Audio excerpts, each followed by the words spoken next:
Radio News Update. As a publicity stunt and plea of desperation, Michigan Governor Rick Snyder went to a home in Flint and drank some tap water. Flint residents replied, "Whoop-de-freaking-do. He drank 1 cup of the water. We have to drink and bathe in this sewage for the rest of our lives." Well, to prove that the nerd governor was in it to win it, he took gallon jugs and filled them up with the Flint tap water. He took them home and has been drinking the pure Michigan water. And in unrelated news, Governor Rick Snyder appears to have experienced toxic poisoning. He now has a baby's foot growing out of his right eye. We elected this self-made nerd as governor, and he started making long overdue tough decisions for the right reasons. Decisions that are bringing Michigan back. Decisions that have killed a few people and have poisoned a lot more. Decisions that have devastated a once thriving city of American industry. You know, most nerds just sit in the front of the classroom and don't really bother anyone. But Michigan's nerd is a straight-up killer. It surprises me that the governor is still in office. He's pretty comfortable in Lansing, and it doesn't look like he's going anywhere. So after this radio show, I'll be going downtown to eat about 9 coney dogs, and after that, I'll be taking my roommate's fish tank up to the state capitol. Well, in other news, about 2 days ago, America's grandmother passed away. Doris Roberts died at age 90. Roberts played the character Marie Barone on the popular sitcom Everybody Loves Raymond. She was the epitome of everything a mother, grandmother, and mother-in-law is.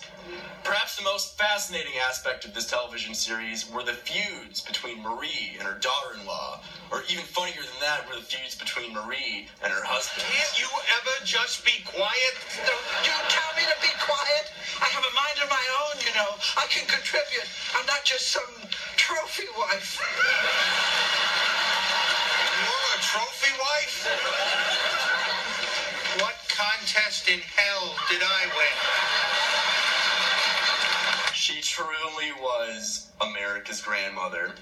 She will be missed, and I will be sure to call my real grandmother after this show and just let her know that I love her. Donald Trump continues to prank this great nation. He keeps pushing the envelope and attempts to offend people.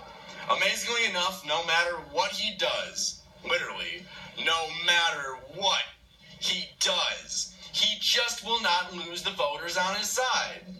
Well, recently, he made it to a new low when he misspoke about September 11th. And it's very close to my heart because I was down there and I watched our police and our firemen down on 7-Eleven, down the World Trade Center right after it came down. And I saw the greatest people I've ever seen in action. All right, Mr. Trump, let's clarify something here. 9/11 was a tragic day in American history when thousands of our citizens died. We then went to war with terrorism, in which many more people died.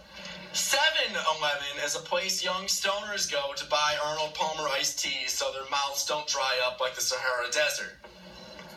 And lastly, in other news, Coachella is one of the largest annual music festivals held. The first weekend of Coachella is over, but there is still one more weekend to go. Last weekend, though, the weirdest thing to ever happen and will ever happen at Coachella happened. Ex-presidential candidate Ben Carson was seen at the festival dressed as a baby. Soon, Mr. Carson took off his diaper and ran around the festival naked. The neurosurgeon seemed confused as he ran around naked and screaming incoherently. He kept screaming and saying things like, "Massive government debt, stifling regulation, special interest politics, partisan dysfunction."